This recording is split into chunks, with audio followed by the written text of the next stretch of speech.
Rev Rob, biblical basketball.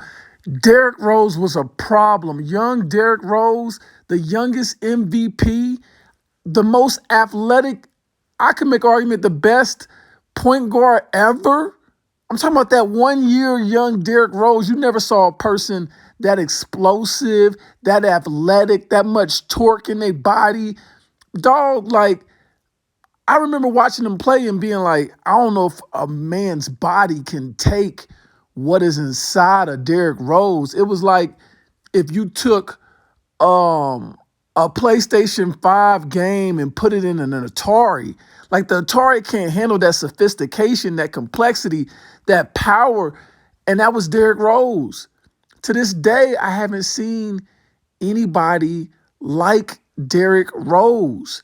And I remember the last couple years before he got injured, his jumper was coming along. Long story short, there was no answer for Derrick Rose. There was no answer then, and I can't think of a player now that I think could have stopped Derrick Rose in his prime. He just kept rising. His shoe sales began to rise. His jersey sales, his popularity, all-star votes, etc., until he got injured. His body broke down. And that's the only thing that was able to floor a prime, superstar, all-star MVP, Derrick Rose. And the injury was super bad too, man. I mean, he sat out the whole season, the next season. And to be that young and to have to sit out the whole season, like, that's a bad injury. So we watched Derrick Rose work his butt off, nonstop weight room, stretching, training to get back onto the court. He got back on the court. I remember everyone was happy. Boom. Another injury. Out another year. With the promise he'd never be the same. And it was some sad stuff, man, to see him in crutches again after working out for so long just to return, just to get hurt again. And then what made it worse is they start showing all these memes and people were making fun of him and making fun of his shoes and comparing his legs to Forrest Gump and just clowning him, man.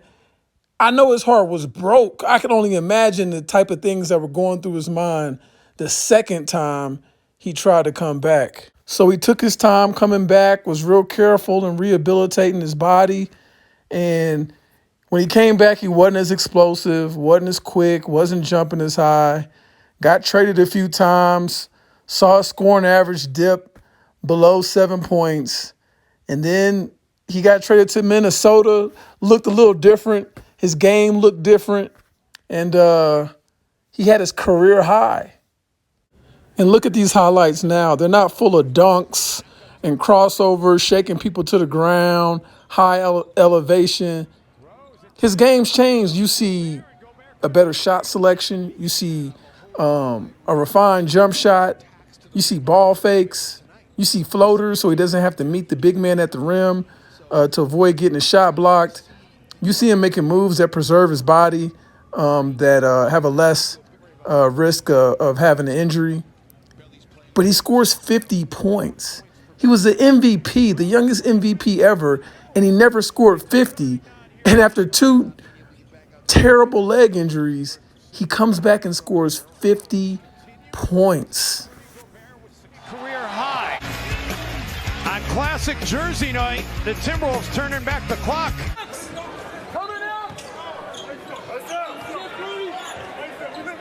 Rose out of the corner, and it's a new career high for Derrick Rose. That's crazy. A lot of dribbling. The stop, the go, the finish. 46 for Rose. Throwing it over the top of the defense. And that little play right there is one of his signature moves. Time off the clock. I would say it's a good 2 seconds. Yeah.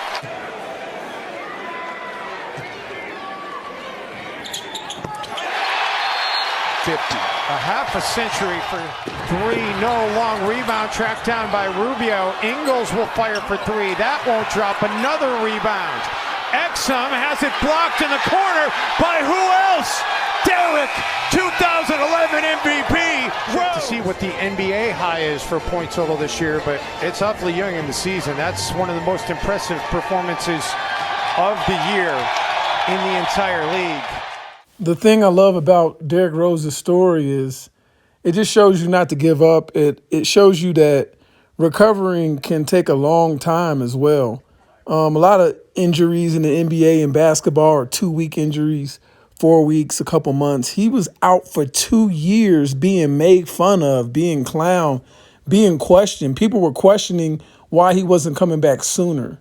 And, even when you're recovering, when you're going through tough times in your life and people are making fun of you and wondering why you're not back to the way you used to be, or they're being impatient with you as you're trying to get better. I mean, this is a good story to look at Derrick Rose. I like this particular picture of Derrick Rose because it looks like he's stretching, but it also looks like he's in deep thought, and it looks like he's in prayer.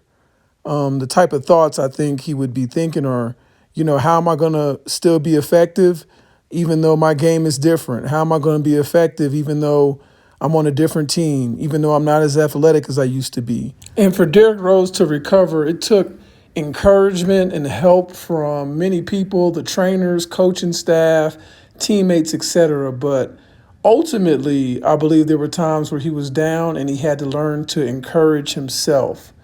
And the Bible even speaks of David encouraging himself in the Lord. And I believe for any recovery, any bounce back, any comeback, it's going to take encouragement from others, but you encouraging yourself using God's word, connecting with God, and finding encouragement there.